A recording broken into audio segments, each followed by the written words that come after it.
ya Mas Gareng. Lah iya lagi Prabu Rama wis nyebrang kali kono kae. Heeh. Ya coba kaya ngopo ceritane disawang bareng-bareng Mas Gareng Dek Bagong.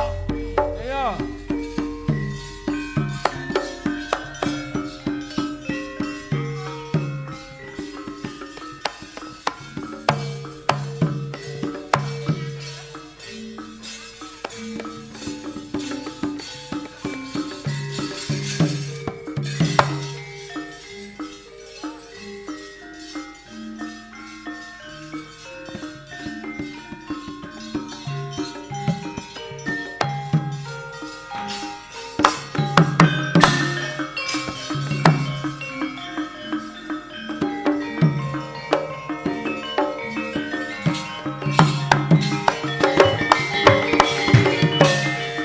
Gelising kondo ringkesing carita wis tumapak perang Kudub Sari Palwaga perang gegempuran ing antaraning barisan Wanara lan Wadyabala raseksa jagat kebak sesambat tangis kalindhesing wengis Kumara kinebut dewaning Antaka Senopati Ngalengka kathah kang samya dadi korbaning peperangan Sarpa Kenaka Lena, Patih Prahastawa Sirna, satriya panglebur gangsa Raden Kumbakarna uga wis dumugi pralaya.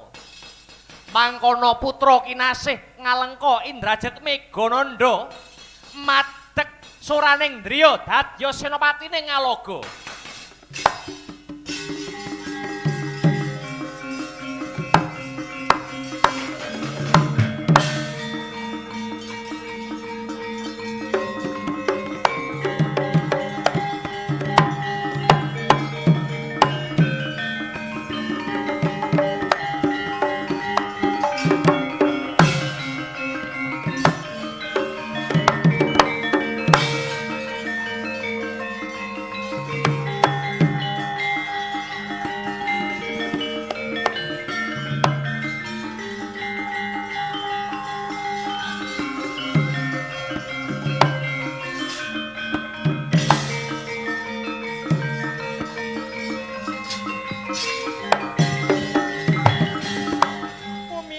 Langit kelap-kelap katon lirik kencang risang maweh gandrung sabarang kadulu uger moyak mayik risang bali werumare sagandrung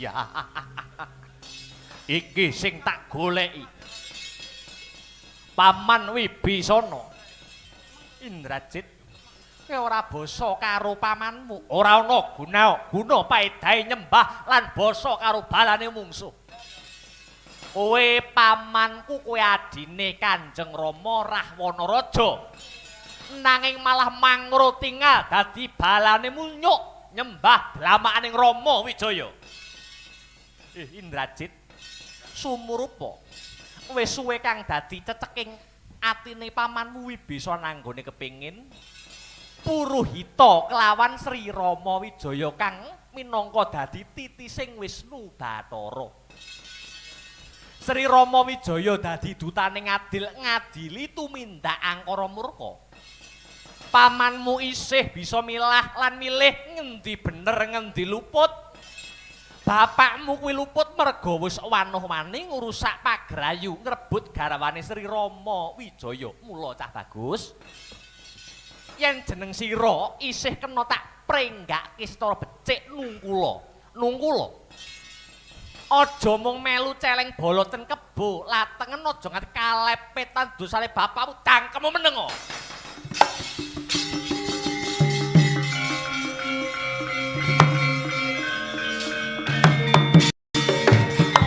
Bibi Sarpa Kenaka Eyang Prahasta lan Paman Kumbakarna tumeka pati merga saka gedhohanmu mbela marang musuh.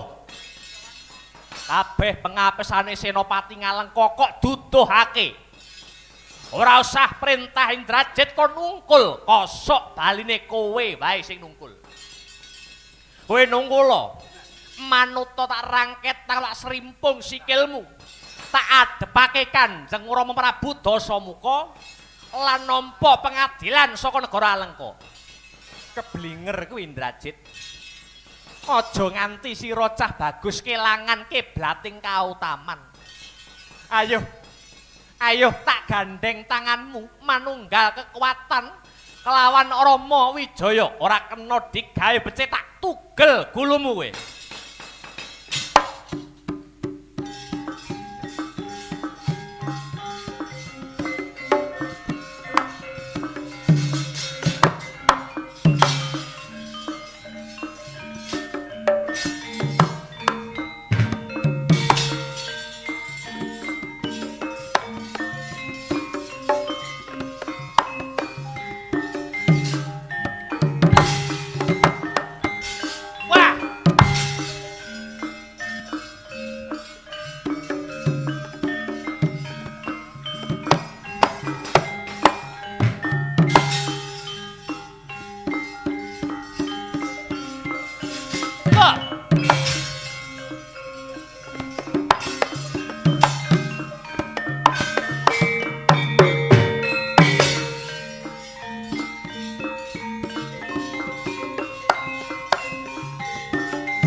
Mati ting tangan.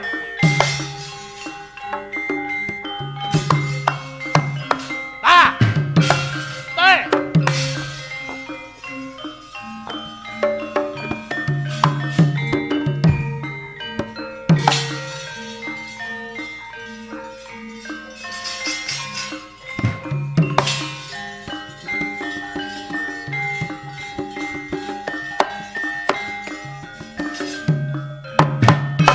Wah, edan.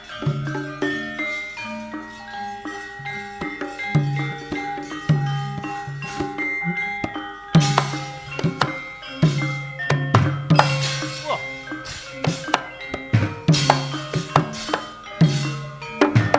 Wah.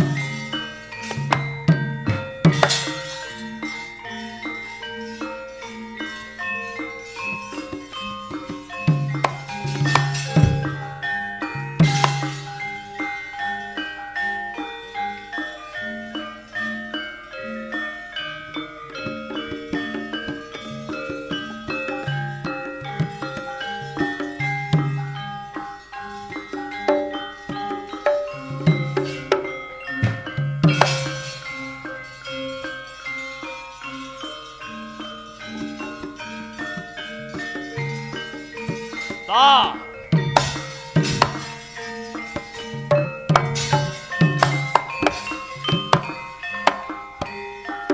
Woi.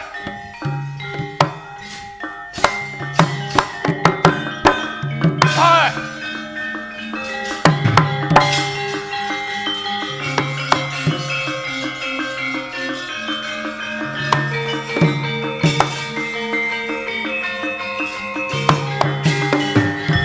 Agian dari sangka pirangu rinangkul kinempit kempit.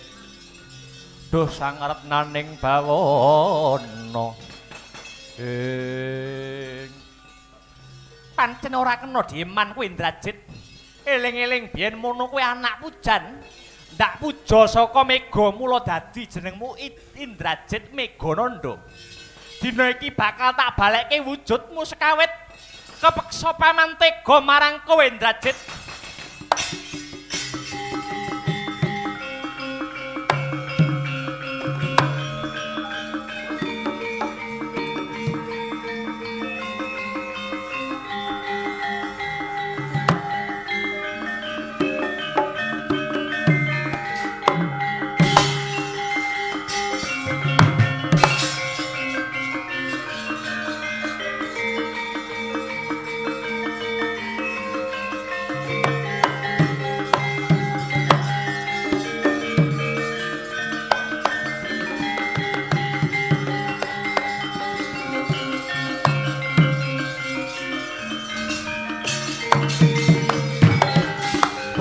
tata gati wisaya ngendriyaksa sara maruta. Lahing kono wau.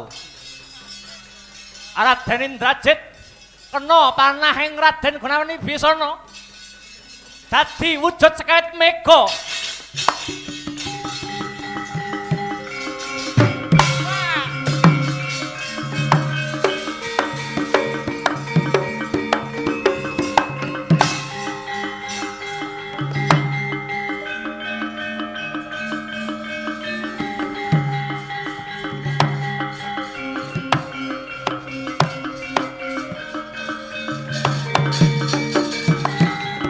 Punapa ta mirah ingsun Preaten was kagong mijil turut tanpa karya sangkang rinemakan Gusti.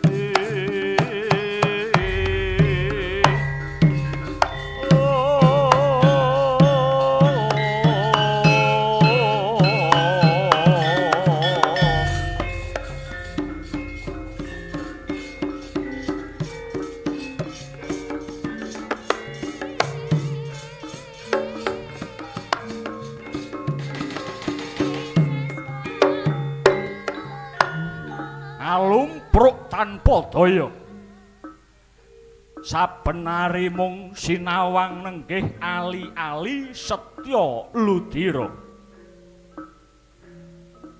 Taman Asoka dadi papan telesing luh saka putri Mandili Wit Nagasari dadi seksi durangkarane Sang Dasamuka ngalengka bubrah ajur mumur kari Sang Rahwana tumelung rasane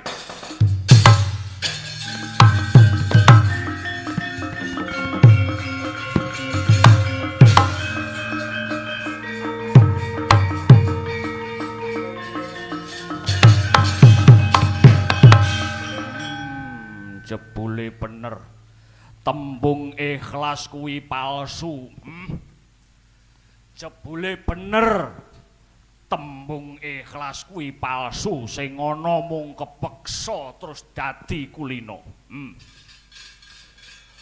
wektu iki mbok menawa aku durung kulino wae mulane aku isih seneng nyawang kowe saka kadohan Sinta aku seneng nyawang gambarmu aku ki sakjane pengen sakjane takon nyang kowe kuwi kowe njaluk apa kabarmu piye aku kuwi pengen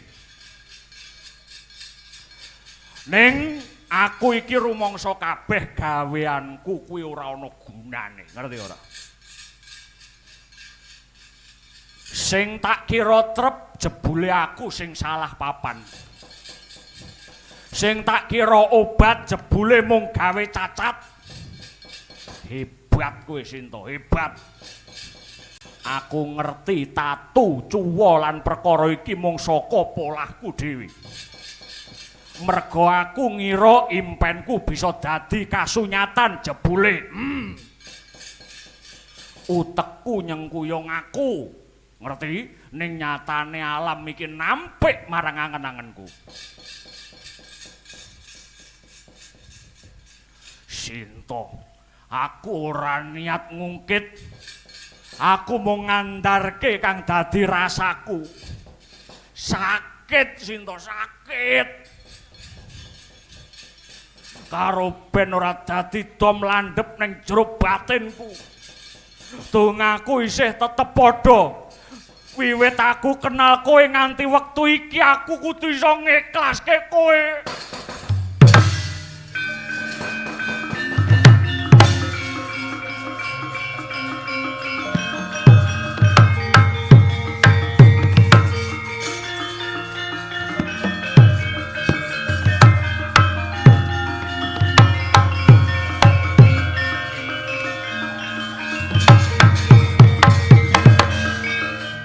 Wis dolanan tembung ora bakal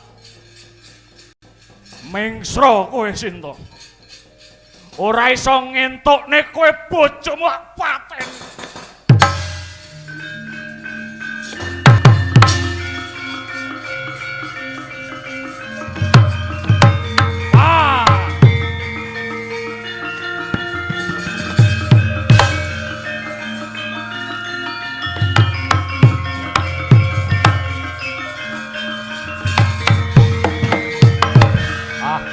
Iki Rama Wijaya.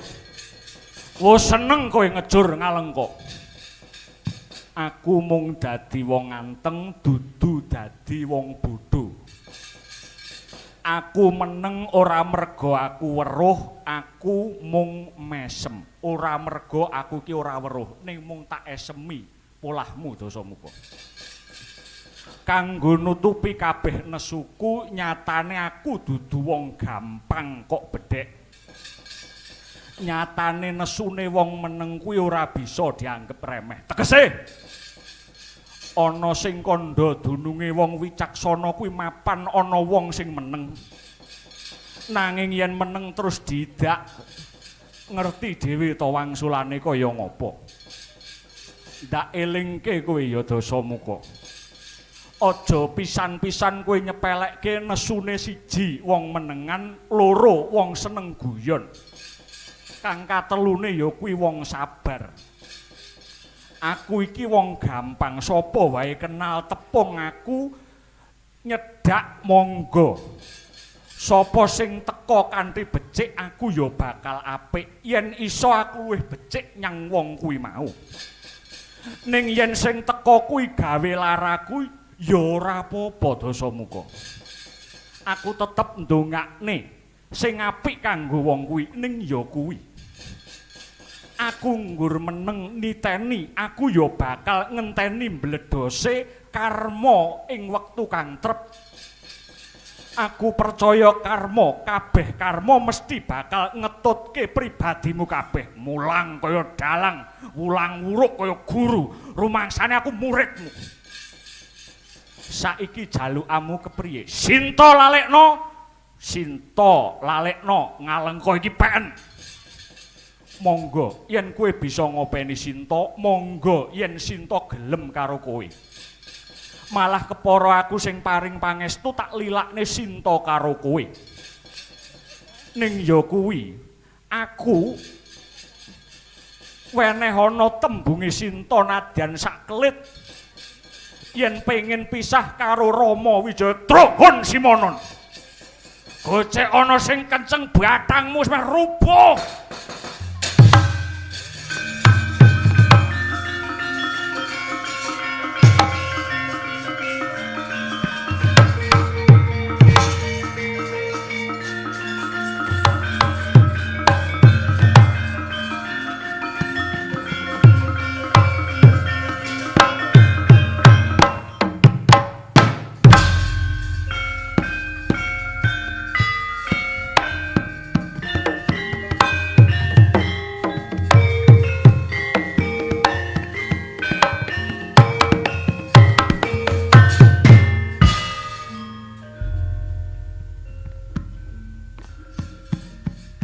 Rame campuh perang guru aduh kaprawiran yakti Dasamuka lan Sri Rama tan ana kang angon sati sapa kang andeder kala mesti bakal tekeng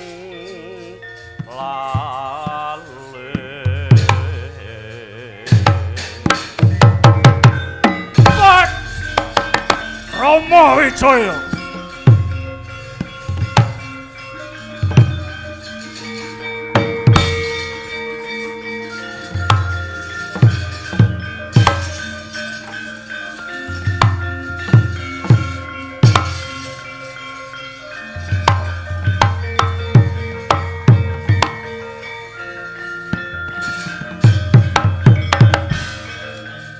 muga puliya Dasamuka. Ketaman Guwa Wijaya kelakon mbledhos mayitmu.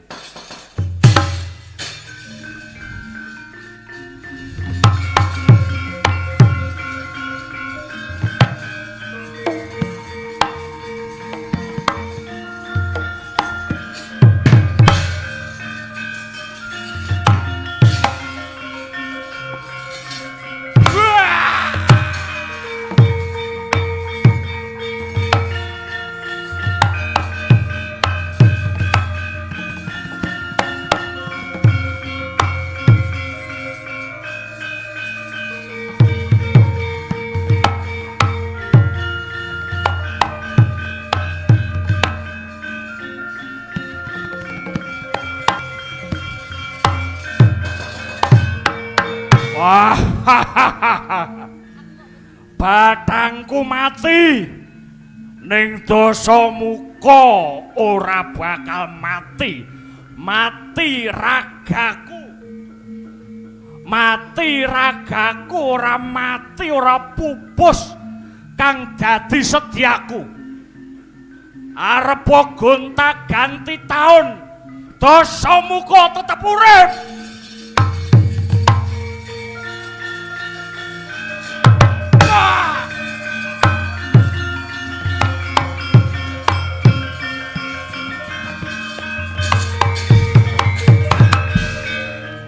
Ya Hanoman, kowe wis wani sedyamu tan becik. Kowe darboy sedya kang becik nganti ngewangi aku seprene iki. Wis tak anggep sira dadi anakku dhewe. Mula saiki tak tambahi paringan ingsun gaman wujud asma kanggo Anoman. Jejuluk Anoman ya Rama Dayapati. Asta Brata